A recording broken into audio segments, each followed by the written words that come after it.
Usisahau kusubscribe, kucomment, kulike na kushare ili kuwa wa kwanza kupata habari mbalimbali kutoka Dar24 Media. Tukio la viongozi kujivua wanachama limetusukuma kufanya tafakuri ya kina zaidi juu ya mustakabali wa chama chetu. Ndugu wanahabari, ikumbukwe kuwa moja kati ya misingi mikuu ya chama chetu cha Chadema ni umoja, upendo, mshikamano.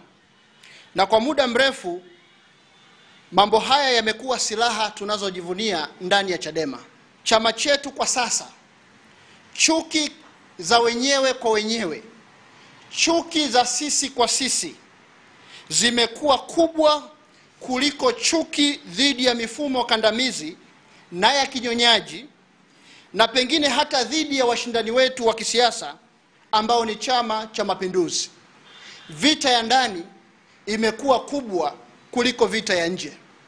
Kila mtu anashuhudia kila kukicha chuki na makundi ndani ya Chadema vikizidi kwa kiwango cha kutisha, kiasi ambacho tumefikia hatua hatuwezi tena kurejesha ile Chadema yetu pendwa.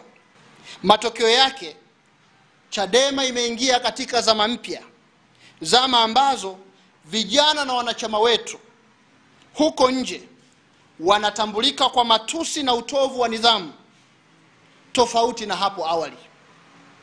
Ndugu wanahabari, ndani ya chama chetu hali si shwari tena, na wahenga walisema mficha maradhi kilio humuumbua.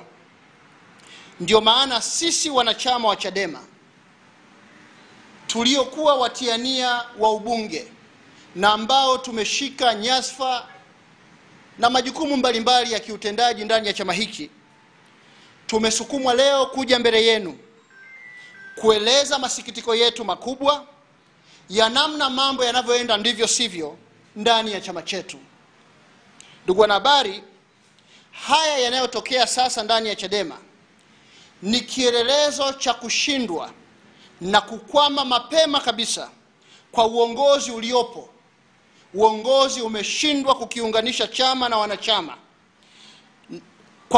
na uongozi umeshindwa kwa sababu umekataa kukosolewa, umekataa kushauriwa, umekataa kukiweka chama cha pamoja baada ya uchaguzi wa ndani ya chama.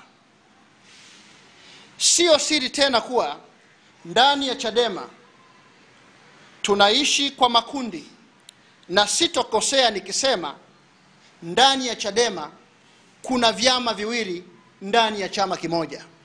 Usisahau kusubscribe, kucomment, kulike na kushare ili kuwa wa kwanza kupata habari mbalimbali kutoka Dar24 Media.